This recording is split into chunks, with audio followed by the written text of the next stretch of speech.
Olá, boa tarde. Estamos aqui mais uma vez, Rodrigo Tobias, secretário de Estado de Saúde do Amazonas, junto com a doutora Rosemary Pinto, diretora-presidente da Fundação de Vigilância em Saúde, para atualizar os dados e também os casos confirmados de coronavírus no estado. Doutora? Boa tarde. Então, vamos aos dados. Nós estamos com 175 casos confirmados, o que representa 24 casos novos. Desses, 159 são de Manaus e 16 são do interior. Nós temos, portanto, 3 casos e um óbito em Parintins. Temos 4 casos em Manacapuru, 2 casos a mais, além de ontem. Itacoatiara também 2 casos a mais, 4 casos hoje. E Santo Antônio do Içá, Anori, Boca do Acre, Novo Airão e Careiro da Várzea, cada um com um caso. Desses pacientes, 28 estão internados, 22 em unidades privadas e 6 em unidades públicas. E nós temos 12 pacientes em UTI, portanto, pacientes graves, dos quais 9 em unidades privadas e 3 no Delfim Aziz. Desse total de casos positivos, nós temos 118 casos em isolamento domiciliar e temos 120 casos em investigação. Também é digno de nota que 25 desses pacientes são profissionais de saúde, o que representam 14,2% dos casos. Ok, nesse momento, então, vamos para as perguntas da imprensa. Como eu avisei ontem, será o procedimento a partir de agora. A gente vai considerar as perguntas que são, às vezes, repetidas ou muito parecidas entre vigilância e assistência.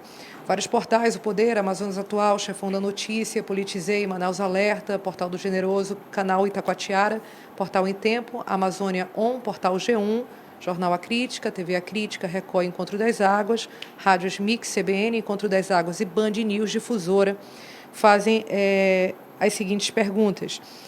Para a vigilância, qual o perfil dos pacientes graves internados com Covid-19?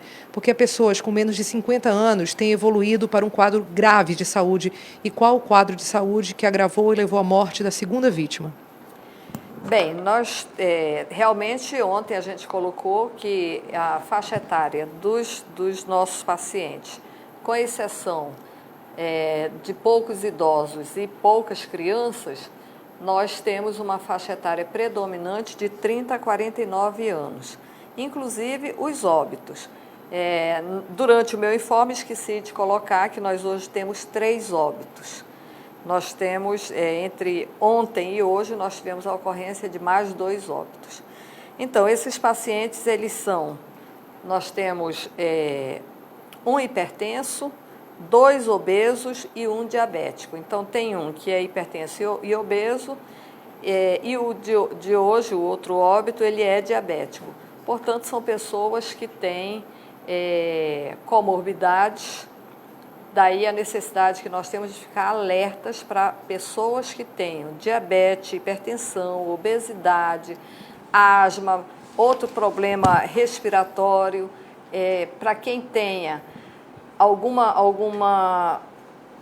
esteja em tratamento de câncer, tem alguma baixa de imunidade, seja cardiopata, essas pessoas, se elas sentirem sintomas de resfriado, gripe, principalmente se elas tiverem febre e dificuldade para respirar, elas não devem tardar em buscar atendimento. Esse paciente diabético, ele foi a óbito a caminho da unidade de atendimento e quando ele chegou já não havia mais o que se pudesse fazer por ele. Por isso nós pedimos que, por favor, quem tem comorbidade, que apresente sintomas, que não retarde em buscar atendimento. Então, só para ficar mais claro, já existiu uma morte, que foi a morte da pessoa de Parintins, que já estava sendo noticiada. Isso. Hoje de manhã, nós avisamos da morte de uma segunda pessoa, homem também, que estava entubado no Delfina. Isso. E agora a senhora está anunciando uma terceira morte. Então, o de Parintins, ele tinha 49 anos e era obeso. era hipertenso e obeso. O segundo caso era obeso e o terceiro caso era diabético. Existe alguma morte em investigação para a Covid? Sim, nós já tivemos 4 óbitos notificados para a Covid, 3 foram investigados e descartados laboratorialmente e nós temos 1 em investigação. O que devem fazer as pessoas que tiveram contato com pessoas que morreram vítimas de Covid? Devem se isolar, procurar alguma unidade de saúde? Está sendo monitoradas essas pessoas? Vejam só, não apenas quem teve contato com o óbito, mas todas as pessoas que tiveram contato com um caso positivo precisam ficar em isolamento e precisam ser observadas. As investigações da Vigilância Epidemiológica da Censa e da FVS identificam essas pessoas e fazem o monitoramento delas durante 14 dias. A segunda vítima de Covid-19 estava recebendo tratamento com a cloroquina. Quantas doses chegou a receber? A família tem que autorizar esse uso e quantos pacientes estão sendo tratados com cloroquina nesse momento? Eles perguntam ainda por que não teria sido eficiente, já que o paciente faleceu. Bem, trata-se de uma pesquisa, não é? Nós não temos todas as respostas. A pesquisa é justamente para nos dar subsídio, nos dar respostas. O paciente estava, sim, em tratamento com cloroquina desde o dia que ele foi internado, no dia 23, quando ele teve a confirmação positiva. E, conforme eu já disse, nós não temos como avaliar se ele melhorou, se ele piorou. Quem vai dizer isso são os pesquisadores que estão conduzindo a pesquisa. Isso depende também de um tempo, né? A senhora já falou antes, Sim, tem todo um procedimento. Tem todo um procedimento. Como eu já disse, esses pacientes eles são avaliados, eles estão em UTI, são pacientes graves, a família autoriza o uso da cloroquina e eles entram no protocolo e começam o tratamento. Agora, eles permanecem em UTI até 3 semanas. Então, esse tempo de avaliação é um tempo muito longo. Agora eu vou fazer perguntas da área de assistência, daqui a pouco a gente volta à vigilância. Doutora, secretário Tobias, qual o reforço que o Estado dará na estrutura de saúde dos municípios polo, como Itacoatiara, por exemplo? Quantos leitos novos e reforço de pessoal? Então, é importante lembrar que a primeira parcela do FTI vai ser destinado para os municípios no total de R$ 23,4 milhões. Isso repartido ao todo 62 municípios do interior. Esses recursos são recursos que vão ser utilizados pelas secretarias municipais de saúde, né, para também compra de EPIs, de alguns equipamentos, não é? Fora tudo isso, o governo do estado vai fazer um investimento nas salas vermelhas, ou seja, salas de estabilização. Então, haverá compras para que a gente, então, estabilize somente em 8 municípios que a gente está chamando de municípios polos. O que são os hospitais de campanha que o senhor anunciou ontem? Qual o investimento, estrutura dessas unidades? Eles perguntam, por exemplo, a quantidade de leitos, se terão UTI. Eu acho que é importante explicar como é que vai ser feita esse uso, caso seja necessário. Estrutura de campanha são estruturas, geralmente, que o Exército utiliza em momentos de guerra, não é? Então, semelhante a isso, alguns estados estão fazendo parcerias com as Forças Armadas. Aqui, a mesma coisa. Exclusivamente hoje teremos uma reunião com os comandantes das Forças Armadas para tratar desse assunto específico. O planejamento é que faremos uma estrutura de campanha, de hospital de campanha, nos arredores do Hospital Delfim Aziz. Essa estrutura tem como função fazer a triagem dos pacientes. Então, os pacientes que entrarem ou que precisarem de certa atenção, eles então serão triados aí e somente adentrarão ao Hospital Delfim Aziz aqueles confirmados de Covid-19. Portanto, nessa estrutura, a gente está planejando um conjunto, um total de 200 leitos clínicos. Agora, secretário, caso a pessoa, por exemplo, dê pela análise clínica que não é Covid, é outra pessoa que estava ali procurando atendimento. Nessa triagem também é feita uma internação para atendimento fora do hospital dessas pessoas? Então, na verdade, a gente identifica, né, e aqueles que precisarem de forma urgente, então, vão ser tratados, mas a ideia é não ficar ali, não é? A gente remaneja isso por regulação para as outras unidades. Aqueles que, de fato, precisarem ou precisa de um diagnóstico diferencial entre síndromes gripais e Covid, eles vão ter toda a atenção devida e no momento em que a gente tiver o resultado laboratorial confirmado ou não para Covid, a gente não presta assistência, remaneja para o Delfinazis os casos confirmados, os outros demais casos serão redistribuídos na rede assistencial. Ainda sobre assistência, sobre os 10 leitos novos que o Ministério estaria enviando para o Amazonas, que tipo de leitos são esses? Onde serão instalados? Já chegaram? Então, o Ministério da Saúde havia confirmado que esses 10 leitos chegariam hoje.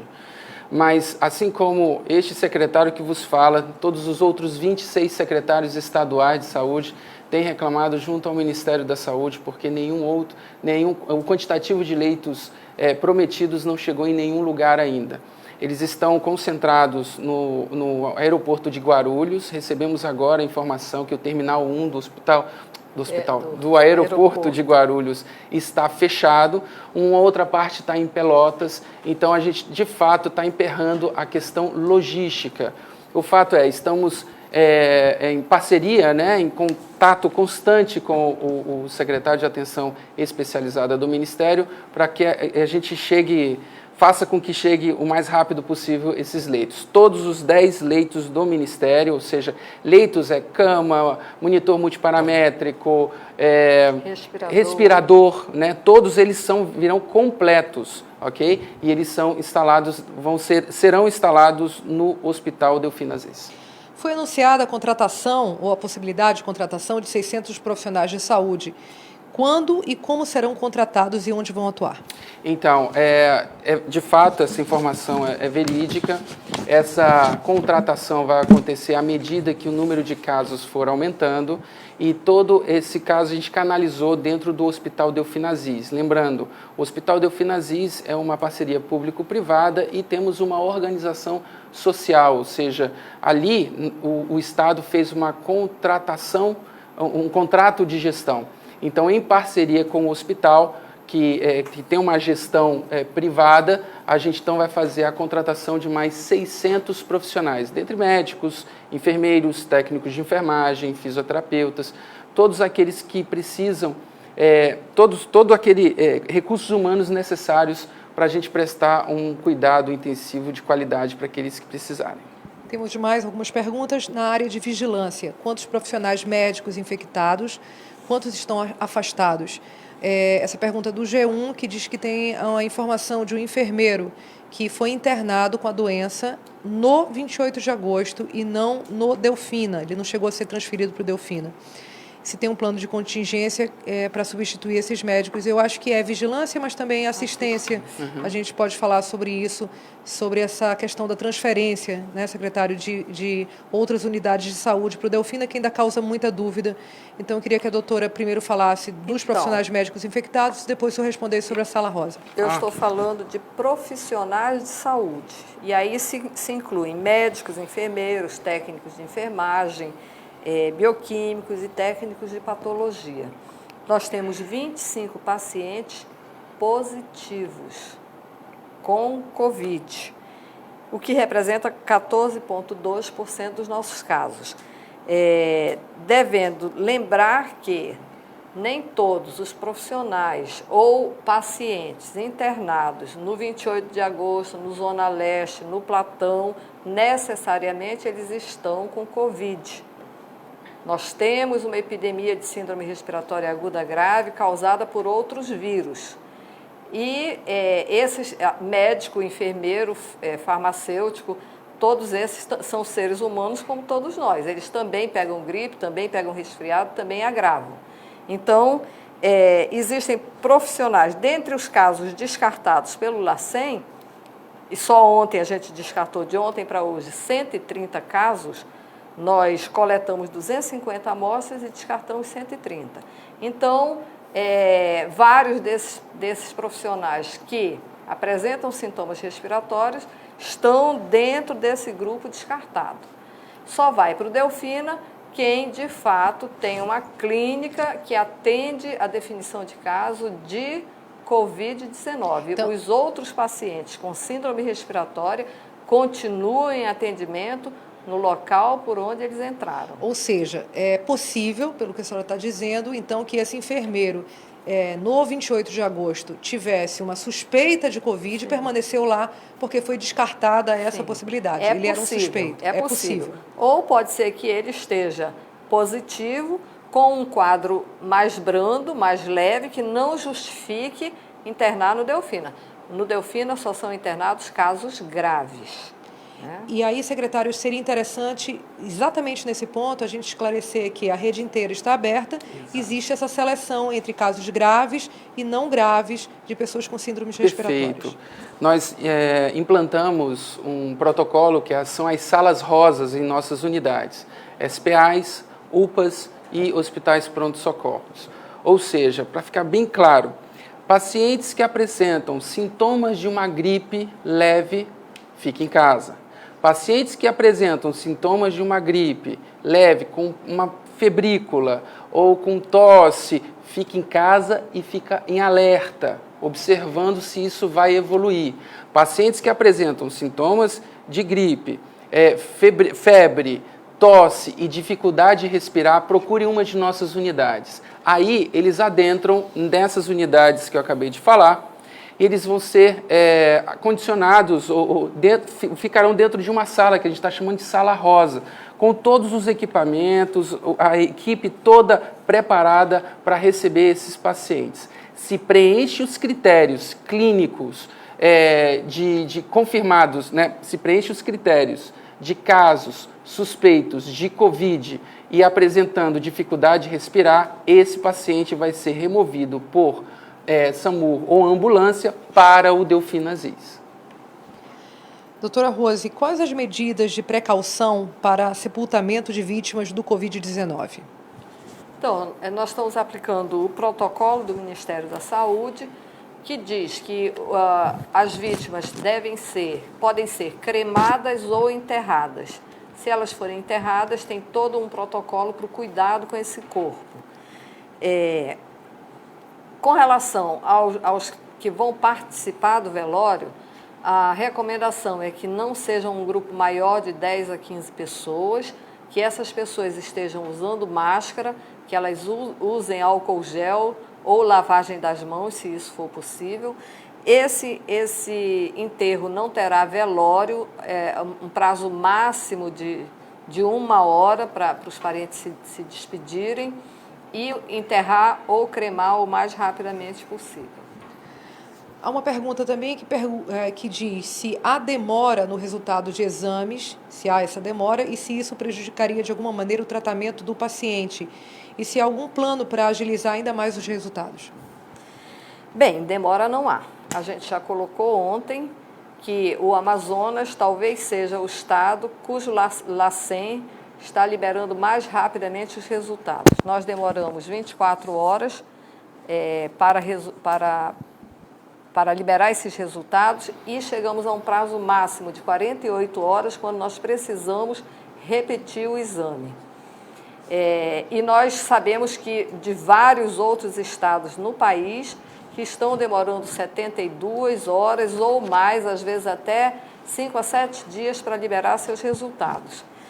Aqui nós temos prioridade para os casos graves internados em UTI, para os óbitos e para os profissionais de saúde, também para os casos do interior. E nós, só para vocês terem uma ideia da nossa agilidade, nós ontem coletamos 250 amostras e hoje nós já liberamos 130 resultados. Desses, 24 positivos. Então, realmente, nós não temos demora. Nós estabelecemos um sistema de plantão no LACEN de 24 horas. Nós queremos aproveitar para agradecer a Fundação de Medicina Tropical e a Fundação Alfredo da Mata, que disponibilizaram os seus bioquímicos e os seus equipamentos para o LACEN, no sentido de nós conseguirmos manter essa escala de 24 horas. Também temos o apoio da UFAM e do INPA, estamos em negociações com eles. Também estamos só aguardando um credenciamento do Ministério da Saúde para que a Fiocruz comece a participar nessa rede de diagnósticos. Então, do ponto de vista de diagnóstico, com todo esse apoio que nós estamos recebendo, certamente nós conseguiremos manter os nossos prazos de resposta. É importante dizer ainda que, rápido, como a senhora falou, para os parâmetros que temos em outros lugares, e enquanto nesse momento entre a coleta do exame e o resultado, aquele paciente, obviamente, ele está sendo assistido, né? Sim, assistido, claro. O paciente está dentro do protocolo, os médicos seguindo o protocolo de tratamento e o paciente não espera resultado para poder ser tratado. Essa informação do resultado é mais uma informação importante do ponto de vista epidemiológico, não do ponto de vista de manejo desse paciente. Secretário, como estão as tratativas com o governo federal para os testes? Então, o Ministério da Saúde anunciou a aquisição de 5 milhões de testes para o Brasil inteiro, ok? Mas ainda não anunciou desse total quanto e qual vai ser o critério de divisão desses testes. Não sabemos o dia, a data provável de quando esses testes vão chegar, não é? Paralelamente a tudo isso, nós, o governo do estado, estamos fazendo também a aquisição de 30 mil testes, aonde a gente vai destinar um público-alvo, que é principalmente os profissionais de saúde e aqueles que se adequam aos critérios de pacientes, dos pacientes maiores de 60 anos, que têm comorbidades e tudo mais, então, e sintomáticos. Então, nesse sentido, esses testes rápidos terão uma função mais clínica de fazer, então, o que a gente está chamando de fluxo de segregação, onde, uma vez feito o teste, a gente, então, faz o cuidado desses pacientes e aí a contraprova é enviada para o LACEN, que aí confirma para a gente se aquele teste dado positivo, de fato, é positivo ou é negativo. E aí, dada esse resultado, a gente, então, faz o encaminhamento para as unidades. Portanto, com relação aos testes, o Brasil fez uma aquisição grande, mas ainda não informou quantos testes virão para o Amazonas. E é digno de nota também que o LACEN está abastecido com insumos, portanto, não estão faltando kits para o diagnóstico, o diagnóstico molecular que é feito pelo LACEN. Como nos informamos ontem, também no início dessa transmissão, a gente vai reduzir o tempo, até porque vocês são linha de frente, estão na ponta, e a gente agradece muitíssimo o fato de estarem aqui, mesmo com tantos afazeres técnicos. Então, a gente espera que todo mundo entenda que a gente vai limitar esse tempo em, no máximo, 20, 25 minutos. Então, a gente encerra por aqui, vocês podem se despedir. Quer dar uma última palavra? Quero só dar uma boa notícia, que nós temos 26 pacientes que saíram do período de transmissão. Então, ontem eram 4, hoje já são 26. Portanto, 22 novos pacientes saíram do período de transmissão. A gente quer lembrar também para que todos fiquem em casa. Ficar em casa agora é mais do que um ato de amor, um ato de cidadania, porque ficar em casa significa menos pessoas nos nossos hospitais, e preciso dizer que a tendência é que lotem os nossos leitos de UTI. Então, nesse sentido, a gente pede para a sociedade ficar em casa e que a gente vai cuidar daqueles que mais precisam aqui no estado. Amanhã a gente retorna com novos números atualizados do Covid-19. Até lá.